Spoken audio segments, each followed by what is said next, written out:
actually every other LCS player this split, none have been able to get it, I believe. The Lucian Twisted Fate throwdown. This, no matter where Lucian goes, it's exciting. Exactly, it's exciting. Either it's a Lucian Nami bottom lane, and it's a very aggressive kill lane, or it's a Lucian solo lane top side, in which case it's also very aggressive. Either way, Twisted Fate loves to teleport to Lucian lanes to get kills for this champion. So in game number 3, Cloud9 are not going to divert, and they're not going to back down to a front-to-back, you know, work tank for tank, frontline type of stuff, marching forward.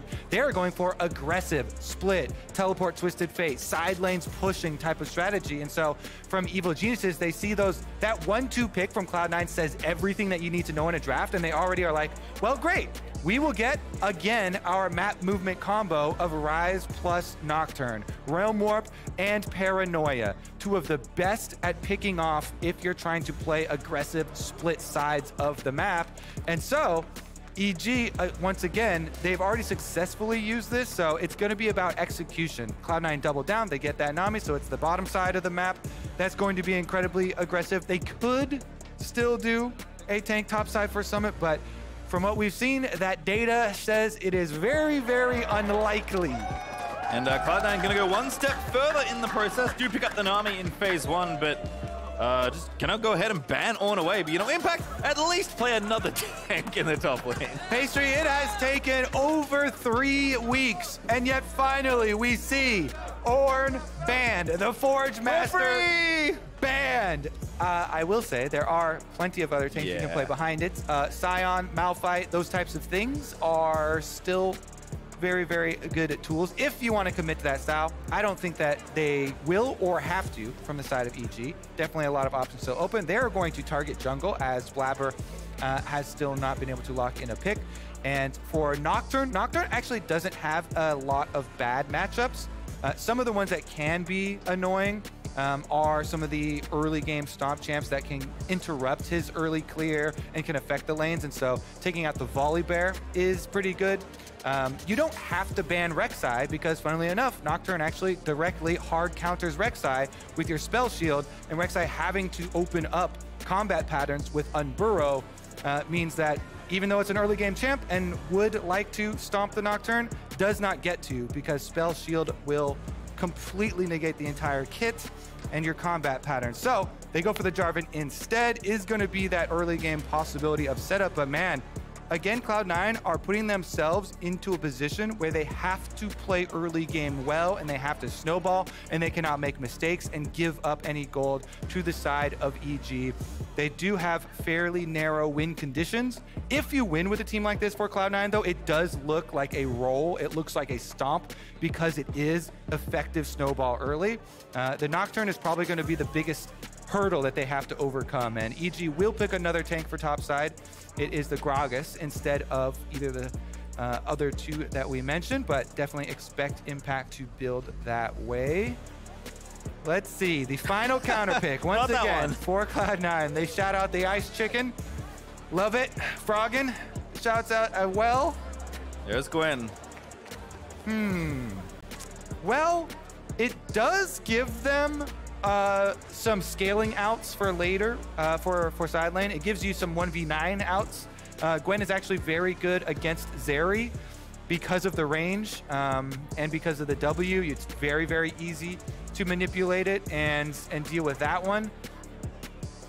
I'm still up in the air on it. I feel like it does give them a decent amount of outs, gives them more AP damage as well to take some of the burden off of Berserker. You know, even though you're double AP solo lanes, Twisted Fate is mostly for the pick and setup, and it does give you another lane to threaten. Twisted Fate doesn't have to go bottom. Jarvan Twisted Fate can threaten both sides of the matchup. So Blaber and Fudge have one of the biggest goals of Cloud9 of this comp, and it is success.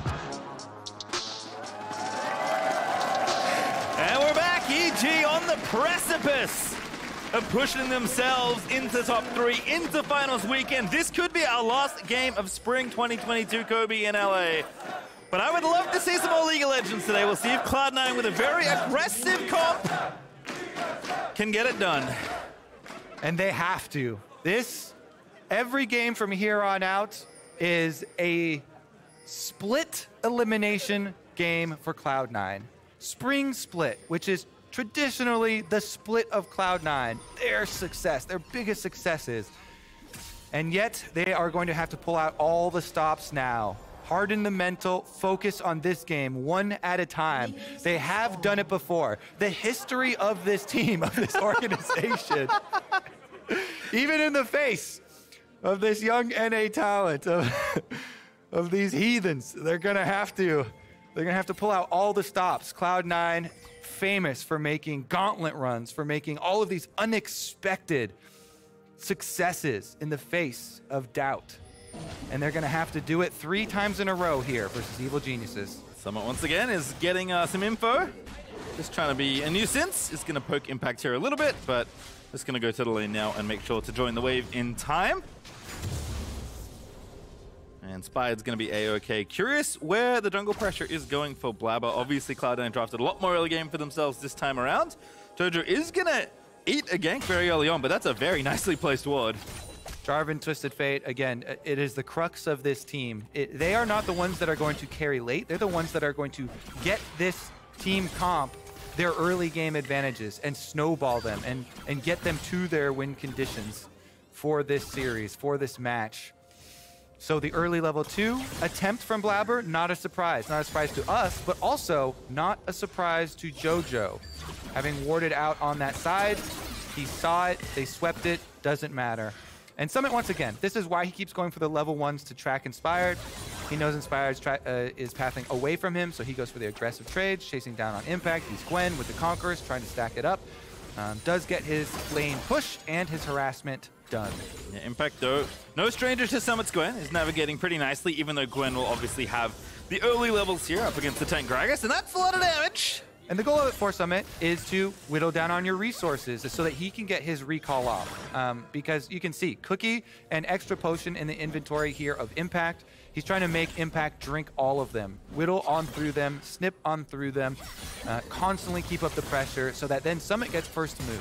And first move for top lane is actually very powerful. You can either get off your early base, or you can also return with deeper vision. Blaber, though, with the fight over the crab. Yeah, Battle Crab, good smite from Blaber, does secure it. Crabber number 1 down. Let's see about Crabber number 2. Blaber immediately transitioning back up to that top side of the map. Swing and a whiff. Perfect timing there for Summit. Takes the early recall, TP's back, wants to keep the tempo up nice and high. And Impact just going to try and get the wave in and see if he can't do the same thing. And these are the benefits of the style that Summit went for. You work through first all of the consumables of your opponent, then get off your quick recall, teleport back, and try and force the same out of him. But Impact, he's still got an extra cookie, so he's actually got enough sustain to finish off the push here. Meanwhile, Summit picked up the refillable potion, so he's going to try to be more efficient upon his returns. And wants to try and push in the wave so that he can get his teleport back out and make use of his first cooldown. Blaber, though, on the mini-map, even though they're going for some trades on bottom side, look at the mini-map, because Blaber, after Wolves, has transitioned back to base to get his longsword, and then top crab into top gank here. Impact with the defensive ward does see him, and they'll be able to play accordingly. Yeah, 2 nice wards actually there. Blaber going to get spotted returning to his jungle as well, so Impact knows that pressure isn't coming. Still has to deal with Summit in the lane. And Summit with the W pop is looking to try and find a solo. He hasn't had many options this game so far, and now they are dancing in the alcove. There's first blood down the bottom side, but it's going to be second blood top. No, not yet. Inspired is here just in time, but Blaber is here for the counter gank, and he takes out Impact with the flag. Beautiful. He only has eyes for the kill. What is going on? Bottom side, Jojo's roamed down for 1. And now Isles in a 1v2, but Jojo's low. He's gonna be one if he's not careful. Jojo just keeps walking over. No, Isles just says, I got it. And now Vulcan, do you have the next one? Out of mana, almost out of health. Isles is low, but Isles can walk away. Jojo roams down, but only gets a 1-for-1 PastryTime. The flash used for that roam as well. This opens up so much for Cloud9, for Twisted Fate. They get kills on top side, they get kills on bottom side. We mentioned for this team comp for Cloud9, they have to snowball early, and they have done just that. This means so much for the texture of this game.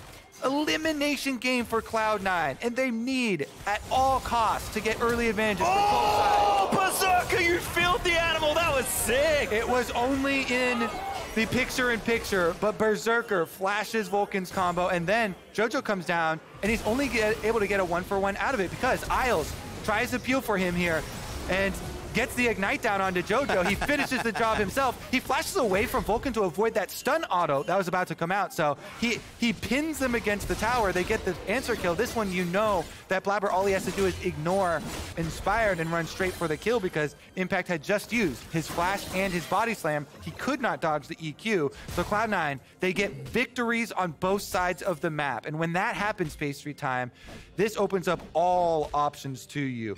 1.4 thousand FTX gold. Yeah, that's massive. Advantage for them. And Twisted Fate is online. Twisted Fate Ultimate is ready, and he's got flash advantage over the Ryze. So the roams are in Cloud9's favor, and the early pushing is in their favor on both sides of the map. I'll just swap to Ignite as well, so he's ready to go join a party in either of the side lanes here, although about to get his party crashed. Realm Warp in, Fudge walking away, does get rooted up, maybe gonna hold it, but he's gonna have to flash soon. Doesn't want to commit it, knows actually that there's not enough there. Nicely done by Fudge. And look at the minimap, they're taking the dragon during this attempt mid. So Fudge soaks up the pressure towards mid, and Dragon is coming down to a smite fight. Inspired is here. Yeah, Inspired though, gonna get jumped on there. Berserker's just gonna try and make it happen. Fudge moving down. Danny's here, but he's gonna be late. Vulcan though, with a two-man pole already in the mix. Berserker low, slain by Vulcan. Danny coming in to sweep it up. Blaber barely holds on to the Dragon, but Cloud9, that is a disaster outside the Dragon fight, and that's gonna be a third kill as well. Evil Geniuses collects Pastry. That FTX gold advantage is gone. Yeah, goodbye. Blaber turned around and got the dragon, but that's all that Cloud9 get off of that play. Wow. That is Live Evil, the tweet out of Evil Geniuses there. Good. I want to see a revival of the hashtag Live Evil. Get it done because you are on your way towards Houston. Start talking some smack. Let's see it. All right, well, Jojo has 2 kills again. I don't know quite how that happened, but once again, Jojo I know how it happened. It just happened in the dragon fight. Oh, and it's gonna happen topside. Impact 1v1. I mean, it's not gonna be a 1v1, but it might as well be. Danny gonna get the gold. Gwen is immune, but not for too much longer. Carrie's gonna get the gold. Vulcan's ready for the interception, and there's Inspired with the kill. I really wanted just for the laughs for Vulcan to just take that, smack him right in the tri-brush, but he delivers it over to Inspired. Definitely going to try and help snowball him. If you can get an early Stride Breaker, anybody without a flash. This is why Stride Breaker is always the best mythic on Nocturne. Even after they took out the dash, the slow is so big and keep people within tether range because you have such a big movement speed difference. On the speed of your Q plus on the slow from Stride Breaker, you can force out people's summoner spells so easily, keep them in tether range, and he's going to be extremely threatening as far as the dives go. And EG, we've already seen them execute on a team comp very similar to this one, so you know that you can have confidence in them through the mid-game. Cloud9, they had such a great opening to this one, so much hope. I could feel it in the fans in the stand. And yet, with that one dragon fight, even though Cloud9 got the dragon, so much of that hope washed away, and now everyone back to the edges of their seats. Elimination match here for Cloud9, elimination game. They've got to be able to pull this one off. And for Cloud9, you can't let up, right? Like, Berserker has a decent individual gold lead, Summit has a very small gold lead, but you have to keep finding picks. You must be proactive with Twisted Fate. You must have Berserker and Isles keep trying to find kills. And you must, this game, have a successful Summit. Summit is the one on Gwen. Gwen has the most 1v9 potential because of how effective the W is into this team comp. It has to be some money, 2 items on Summit, on Gwen, to be able to pull this one out. Berserker is going to do his best in trying to carry, trying to push on the bottom side here. Lucian, Nami will be able to try and set them up, especially if they can teleport Twisted Fate down there to get that gold card. But one of the biggest thorns in the Cloud9 side has been dealing with the paranoia, dealing with the Nocturne and the Ryze roaming around. The mobility on the map and trying to track. I mean, Inspired already pathing up towards that side of the map. He's got the ulti back. Level 7 Stride Breaker done. They could dive this if they want. They don't know where Blaber is, though they did spot the flag just a moment ago. So Summit not that safe, but Inspired is pathing back towards the middle of the map. Where he goes, you have to be worried. The ultimate is very thematic, aptly named here from Nocturne. And with a Rift Herald in hand, when you make your Nocturne play, if you get your successful dive, your kill, you very often will get an entire tower, because taking off an extra person from that side of the map, overloading it with multiple members, that means you'll be able to push on the tower. You can work off the 2 turret plays by hand, pop the Rift Herald, the true damage will finish off the turret, and you just blow open the map for the Nocturne Ryze to be able to take advantage of. And it's incredibly important for, here we go. Dive coming in, 3v3 though, but already very low for Fudge. Slain by Jojo. Vulcan finds the alley-oop. Blaber traps them in the Cataclysm, has to do something as Isles gets a very nice 2-man bubble, but there's no follow-up. That was all defensive. And that's going to be turret plate knocked off. They've got 3 members of Cloud9 here trying to defend, though. Berserker going to do his best. The cover fire gets them off the turret. There will be no full play. 2v1 though here. Danny down the bottom side alongside Summit. Impact just buying a bunch of time. The exhaust is enough. Summit trying to dash away, but Impact shuts that down. Not on Impact's watch. Doesn't matter where you are. Top, bottom, it's still going to be a top die. Danny roams down. The Zeri damage helps him complete it, and the EG War Machine continues to hunt Summit. Jojo senses danger. There is Berserker and Isles in the right side brush, but they're going to pop out now. Jojo gives him his trademark Teemo thumbs up, and Berserker says, hey, I don't like that. Jojo, though, proccing Phase Rush, going to rush away. Actually, doesn't have Phase Rush, just got on out of there. That's what I like to see. You know, the evolution of emote trading as well. I need Summit to now, or Berserker to bind some emotes to Lucian dash. So every time you go in or every time you dash away, you've got a different angle on it. Jojo, definitely one of the most confident players that we have in all of the LCS. And he shows it. He lets you know he wants to get inside your head. And now that they have the advantage, the 2-game advantage in this series, it is the best time to leverage those advantages and aggravate your opponents. They've got a 1.6 now thousand gold lead. Cloud9 just with the Dragon in their advantage, trying to deal with this Rift Herald push on top. Yeah, that was the lead that Cloud9 started with at 6 minutes, under 6 minutes. But top lane going to try and interrupt the play. Here's Fudge looking, but only finds Vulcan. Rift Herald's going to charge, and they're going to go back through. The Everfrost is out, and Cloud9 are on the defensive once again, just having to run away. And it's because they don't have teleport on Summit, so they're making the call. Guess what? EG, they committed all their resources top. All we have to do is defense here. Nobody get caught. As you say that, that's a combo after the Ryze through Blaber. Too far forward, Impact shuts that down. And EG are hunting between 2 towers now. Jojo looking for Berserker, who does have Cleanse and Flash. Good cast into the roof, but no one can follow Berserker. Lets the culling rip. But EG, they'll take the tower, they'll take the damage, they'll trade with Summit in bottom side.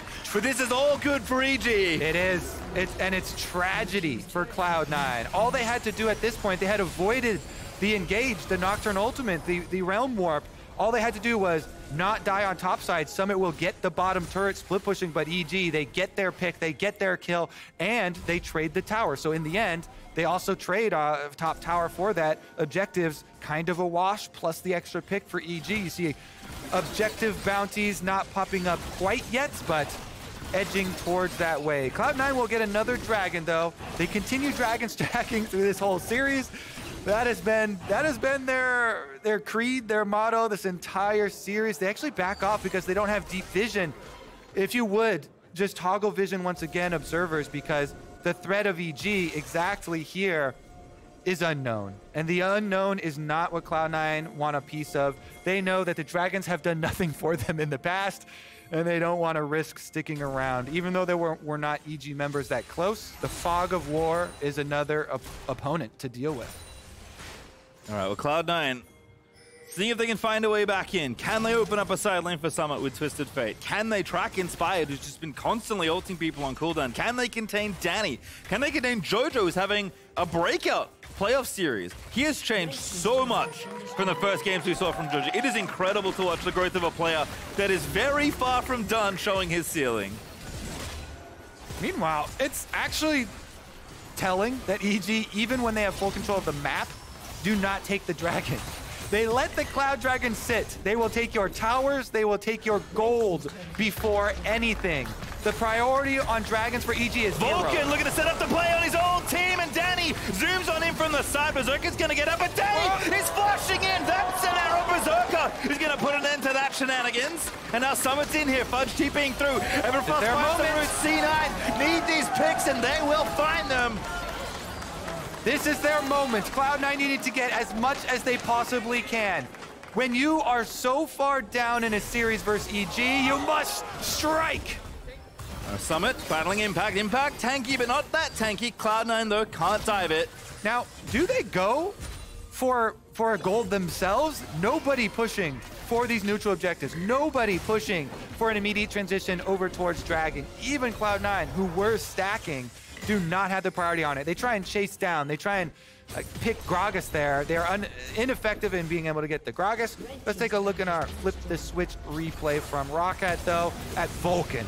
Straight up the middle. This is why we always prioritize Vulcan on engaged champs. That with the Nocturne does burn down the Lucian close to dying, but close is not enough. Berserker gets away, and they punish Danny. He went all in, and this is the moment for Cloud9.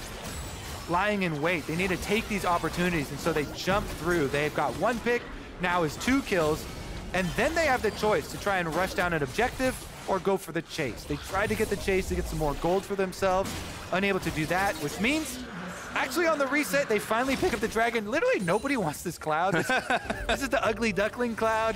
Cloud9 finally go over and get it, but EG are back to pushing waves here and back to pressuring towers. Top side, Danny's already up at it, dealing damage, getting minion waves, and continuing to close the loop.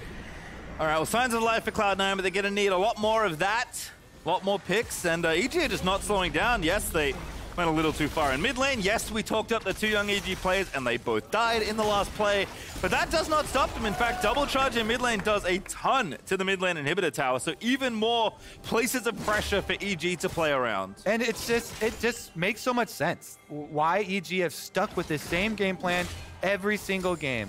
Prioritize gold, prioritize experience, and map control. Once again, they lock in the Nocturne Ryze. Once they saw the Lucian Twisted Fate from Cloud9, they know you're going to try and play aggressive. They know you're going to try and split the map and have Twisted Fate teleporting. So they get map movements themselves. And when they prioritize taking down all these turrets, the Magician Danny is out. They can take advantage of it. This is why you get these towers down. That means Nocturne and Ryze are that much more threatening.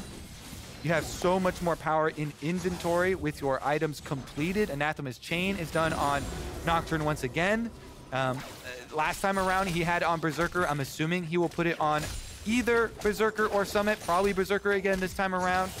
The tenacity reduction is actually really good for Nocturne because does also help out with the fear and everybody else on your team that's trying to dive that carry as well. So damage reduction as well as the tenacity increase really reduce the threat of the carries when you're a dive champion like that. Because the only drawback of Anathema's is that you do have to be within 700 range to get that tenacity reduction. Guess what? Nocturne does not have that problem. He's always diving in, will always be in range of those carries.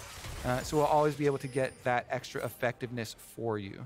Oh, very clinical here for EG, just playing to the TF right now. The Cloud9 are answering. Again, Cloud9 forced to play pretty defensively here. EG are going to sweep through the jungle. How far will they go, though? Going to sweep out this vision. Vulcan moving forward. Going to get himself stunned up, but the root does land. The ulti's out of the first stun, but he does get out safely. And critically, you see how quickly Cloud9 pull back? They get out the Nocturne ultimate. Vision denial and the possibility of that dive has been the biggest thing that they have tried to combat. Danny, over the wall, gets away from the exhaust, but Blaber is on his trail. There's a tower there as well. There's the gold card rapid fire. Just got finished with Fudge. Blaber's there. Danny's going to try and fight his way out, but he can't do it. Jojo, in the meantime, though, is going to take the tower that the Rift Tower charged on earlier. And this is the benefit of always pushing 3 lanes for EG. They get the inhibitor tower and bottom secondary here under attack from Impact and Jojo. They probably won't be able to finish it in time as there are hex gates on the map. They will indeed escape. Blaber takes out the control ward. Jojo gives a thumbs up on the exit.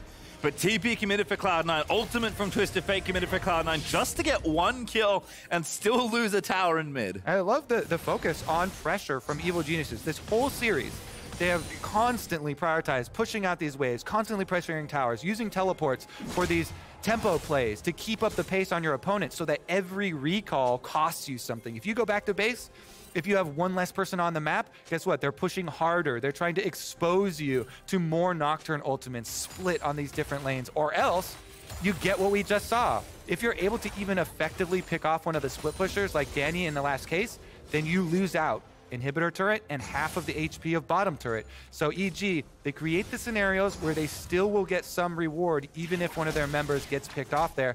And Danny knowingly did not use any summoner spells in trying to escape. So he still has everything for the next pick that they make or the next team fight. Fudge even swapped to Cleanse here, knows that he's vulnerable in the side lane here, just trying to catch the waves and push things out, get a little bit of pressure. There is a dragon up in 40 seconds. It would push Cloud9 to Soul Point once again this series.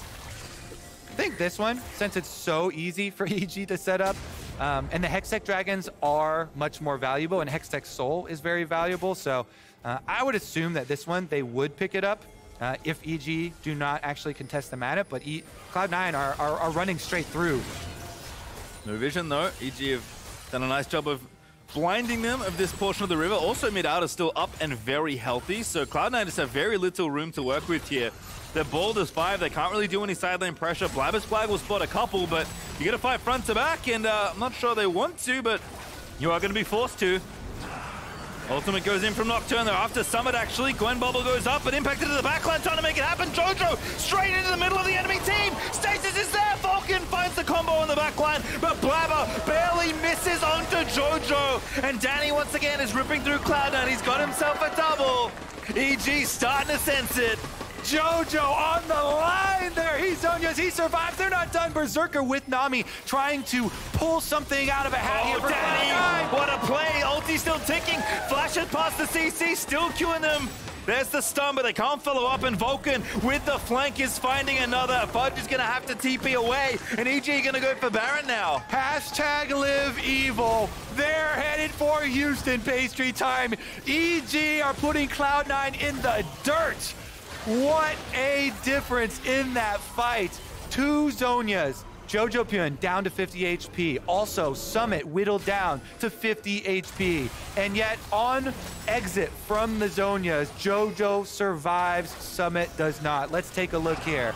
Right in on him. Inspired just dives right in with the spell shield, with the fear on top of Summit, chunks him down so low. And you see, on the top side, the Gragas plus Ryze engage keeps them all busy. Vulcan with the secondary engage onto Berserker. They denied so much damage possibility that Summit got whittled down. He got taken out on the other side. We're back out to live. Yeah, once again, looks like Summit is getting dove by Inspired. Summit's going to live to tell the tale this time. Stun lanes onto Gragas. Not that tanky impact. It's going to be burst down. One more shot needed. Are you kidding me? They can't do it. Summit also chunked down so heavily. They both have Unleashed teleports, though. Summit uses his first. Impact will get back to base. He will use his Unleashed teleport to get right back out, too. They want to throw everything at this Soul Point. Got to get the dragon. EG know it, though, and there's the TP ward is very nicely placed for Impact to return to the fight. Jojo going to let it rip. Vulcan there in the front line, but the ulti is ticking. Danny on a rampage. Takes out the jungle, and now the dragon's loose. Summit knocked around, but EG don't care about the objective. They want the kills. They want the gold. Danny gets a double. EG take the dragon away. And that is basically putting to bed Cloud9's chance in this series. But Berserker in the brush is going to get one. But now feed up by Inspired. Now going to be killed off by Danny. Call it a triple kill because that's what it is. EG can seemingly do no wrong. And they're going to get a 4th kill as well. A 5th kill perhaps. Danny with the unofficial penta. Not this time. No, he gets it. That's another unofficial Zeri penta. And that is gonna be a Baron for Evil Geniuses. Wait, Blaber is back alive. Summit will be back alive. The contest is possible here for Cloud9. So EG opt to just take their entire jungle. Plenty of wards around here left for them to pick off too. The hope of the steal for Blaber is there. Jarvan can always blast cone in, can EQ in. EG aren't even gonna give them the possibility of a flip though. they'll just marginally increase their gold leads, take away the jungle, leave Cloud9 with nothing left to do. 6.2 thousand now, the gold lead. EG go for their resets, and they refocus on pushing those minions out. Danny gets teleported on, though. He's got everybody in his face. 3 items here for the Zeri. No flash, does have the exhaust. Rides away to safety. Not safe enough, though.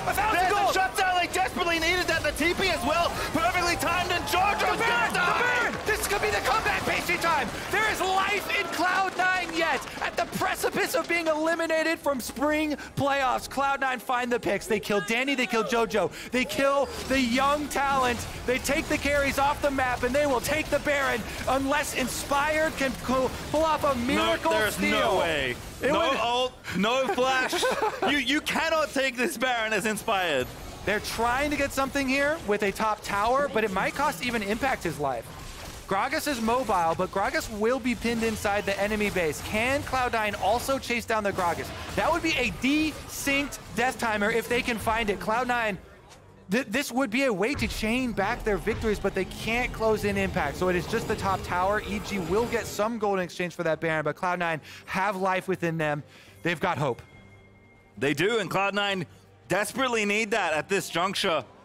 Berserker, 3 items done. Fudge, Zhonya's done now as well. And probably most importantly, Summit finally at the 2-item mark on this Gwen. And critically, he's got another carry to his back. Berserker, 3-item power spike here. He's got Mav Malmortius extra shield to help him with all of this magic damage. So as long as Inspired, who has been going on Summit, does not take down Berserker, then Berserker can be that extra threat that they need.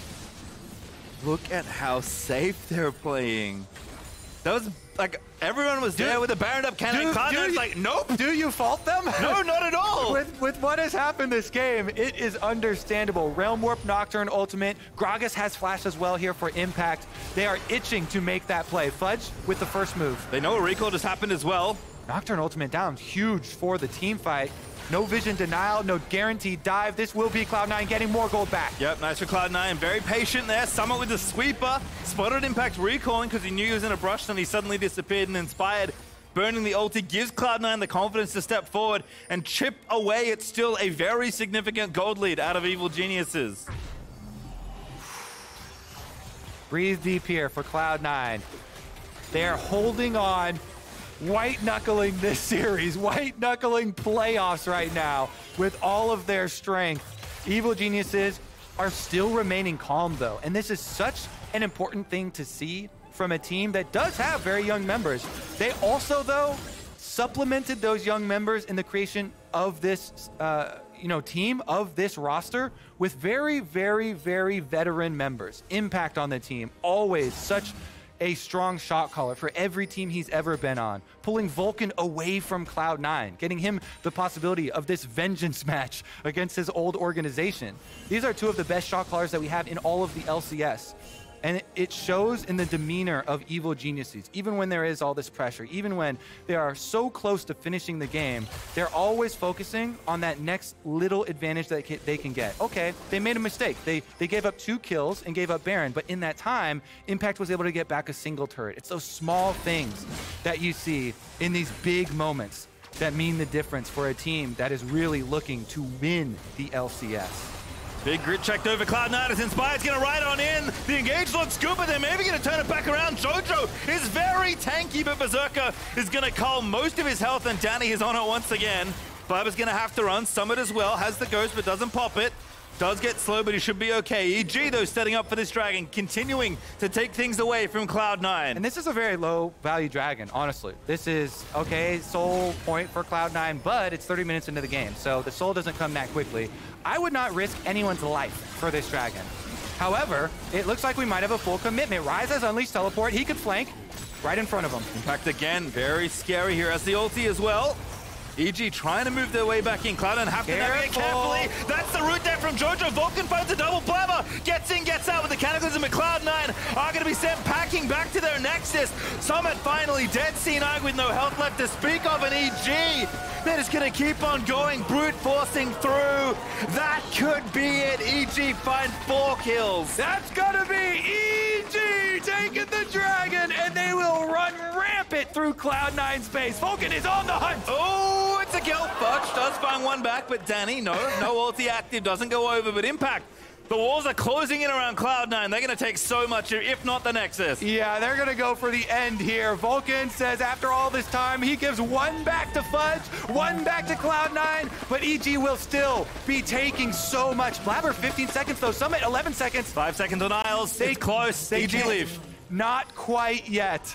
Not quite yet for Evil Geniuses. And again, you have to remain calm, remain poised, even when you are so close to ending this series, so close to earning your spot in Houston. Evil Geniuses go for the reset. And I mean, look, you can see how important Danny is in this game. 10-4 on this series, massively scaled up, even Inspired, who's now moonlighting as a YouTuber, has the notification bell ready to Mikhail's Danny out of trouble. I actually love it here. Full support of Nocturne. He's popping his ultimate over and over for cover, using the denial from the darkness to stop some plays. He is also not concerned with being the one to get any of these kills, not building any of the damage. You know, I love, you know, supportive builds like this in pro play. In solo queue, I would never do this. Never, never, never. But because of how fed Danny is, okay, great. Get him a Mikhail's. You know, get your anathemas to put more tenacity reduction on opponent carries. Slap that thing on Berserker so that Berserker gets CC'd forever. All right, Cloud9 still holding on, but it is going to be a very tough ride to the finish line as EG do pop the Nocturne ulti again, but Summit's already in the mix. Gonna get feared up though, barely misses the tether, I believe. And Cloud9 now gonna re-engage. Danny is gonna be the target, but Blaber's maybe gone too far forward. He has to flush out. The ult from Impact does pop Blaber back in, but Vulcan's dived on in. He's got ulti though. Not gonna matter too much, but Fudge does get the kill. Summit now going back through. Cloud9 fighting tooth and nail to try and save this game. Berserker gets exhausted. Danny's still unleashed, and that's gonna be it. Danny should have it here, but no. What's this? Fudge summoning Cloud9 still dancing, the stun lands in, Fudge can't get it. Danny once again, so big on the Zeri, he's gonna force Isles away, and Danny's gonna waltz on through to try and end the game, but Isles will escape. Danny flashed over the wall to get in here even faster. Pastry, it's Danny versus the Nexus turrets, and their turrets don't stand a chance. Isles, can he do anything here? He's just got so little to play with. It's literally the Fed Zeri versus one Nami. One little fish in a very, very big pond, and the bubble lands, but it's not enough. Here's Blaber, though, to try and save the day, and Danny, in style, will vault over the Nexus and push North America's new hope, new talent, new team into top 3. Take a bow, Evil Geniuses, every member. 3-0 with confidence. Danny getting cheers from the crowd. We question, how are the younger players going to deal with live crowds? Well, they love it, PastryTime. That's how they deal with it. And guess what? There's going to be a bigger crowd waiting for you. The biggest, biggest in the history. You thought this was fun, Danny and Jojo. Just you wait. Booking their tickets over. EG will finish at least top 3, but they have their eyes set on the organization's first trophy in the LCS. And what it would mean for Evil Geniuses. You know, we have talked about franchising and the success of 100 Thieves. And for EG to come in as another one of those franchise teams being formed, working diligently year after year here, split after split, trying to craft this combination of veteran players to lead the way for the next generation of the younger players, and to be able to make their way to Houston as well would be so big for the organization. Looking good. Cloud9, unfortunately, it was only sweeps in their playoff run. 3-0s or 0-3s, Cloud9 will bow out for the first time in a while here in spring, but EG more than earned it this series, looking incredible. A team that had looked great in lock-in, right? And then looked a little shaky throughout the regular season. Everyone had the question, we know they're good, but can they put it together consistently? The answer after that series is a resounding yes, Kobe. Every team in the LCS this split, besides 100 Thieves, made big roster changes. So every team was projecting some sort of growth pattern, some sort of curve. Nobody knew how they were going to go. Everybody had their ups and downs. Everybody had their turns this split and their learning processes. And EG have come out ahead of the pack. Yeah. They are heading to Houston and well-deserved. Congratulations. It'll be fun to see them on that stage, getting ready now as well for the interview. I'm looking back. After yesterday's interview, I'm ready for a banger. Yes. I'm ready for some spice. I believe we have a little bit of a delay while we wait for a player, but we'll get them on stage and get you to them as soon as we can. I think there's something you mentioned, though, feels so important to me. These young players stepping up when they see crowds for the first time, when the pressure gets on. Like the thing you always worry with talented young players is that you will fold under pressure. And the opposite has happened to Jojo and Danny, I'd say. Yeah, for sure. And honestly, too, the commitment to work ethic for both of them, from the very beginning, Jojo was one of the biggest grinders of Champions Queue, which I feel like is such an important factor. And Danny very publicly had a lot of criticisms for it, but after the post, he then also dedicated himself to almost every single day that week to playing as well, to grinding away as well, and work ethic is rewarded. Yep, certainly looks like it after that series. We'll be talking